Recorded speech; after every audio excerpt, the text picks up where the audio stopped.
À rebours des manifestations contre la réforme des retraites, à présent soutenue dans une tribune signée par 300 personnalités ce mercredi 22 mars, Pierre Perret a sorti Paris saccagé, sa nouvelle chanson.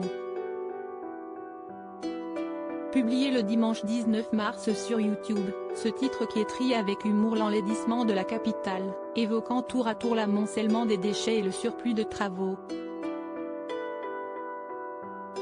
Des reproches ressassés depuis plusieurs années par une grande partie des Parisiens, qui n'ont cependant pas amusé une partie des internautes.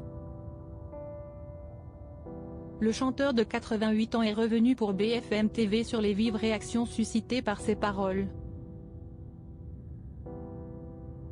Juché sur une bicyclette circulant à pleine vitesse dans les rues de la capitale, sur fond vert, Pierre Perret enchaîne les rimes dans sa vidéo avec une douce ironie. Pauvre Paris devenu si cracra, on sait bien qui t'a fait ça, si est-il les crânes de Piaf dégourdis qui bouffent des graines à la mairie, l'entend-on ainsi fredonner.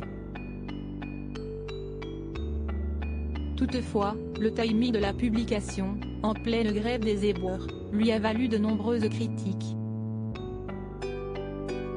y compris de la part de la presse, Télérama, ou encore Libération lui ont adressé quelques remontrances. L'auteur de l'irrévérencieux Zizi aurait-il laissé son humour piquant et populaire au placard pour embrasser un discours conservateur? Ce qui m'amuse, si est-il que j'entends tout, oh il tourne au vieux con. Au vieux, si est-il sûr. Au con, je ne sais rien. Si est-il tourné au vieux con, bah voilà, je suis un vieux con, a donc lancé Pierre Perret sur BFM TV ce mercredi matin. Néanmoins, la star de la chanson française a précisé que son texte ne datait pas d'hier. En effet, contrairement aux apparences, Pierre Perret assure avoir commencé à écrire sa chanson il y a 4 ans. Supérieur à 80 ans de Pierre Perret, retour en images sur sa longue carrière. Pierre Perret, le chanteur n'a jamais plu à tout le monde depuis ses débuts en 1956. L'auteur-compositeur-interprète originaire du Tarn-et-Garonne ne s'est pas fait que des alliés. Outre les polémiques déclenchées par des rivalités du métier, les lettres peu avenantes de détracteurs et la controverse autour de ses rencontres avec l'écrivain Paul Léoto, Pierre Perret a été maintes fois critiqué. Parmi les personnalités qui ne l'ont jamais supporté, l'artiste citait en octobre 2021 dans 50 Inside une première dame bien connue de la Ve République, Yvonne de Gaulle. Selon lui, l'épouse de Charles de Gaulle aurait tenté de faire interdire l'une de ses chansons. Et pas n'importe laquelle puisqu'il s'agit des Jolies colonies de vacances, son premier tube, qu'Yvonne de Gaulle aurait qualifié de honte de la chanson française.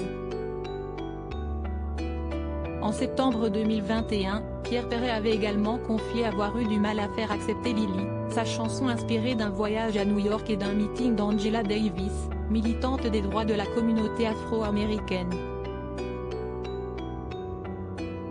Cette fois, ce n'est pas son vocabulaire fleuri qui était mis en cause, mais sa dénonciation sans détour du racisme ambiant en France.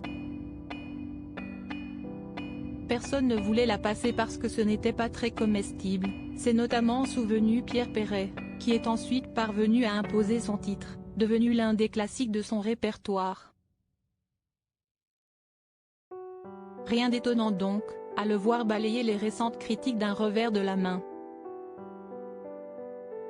Article écrit en collaboration avec 6 médias. Crédit photo, agence.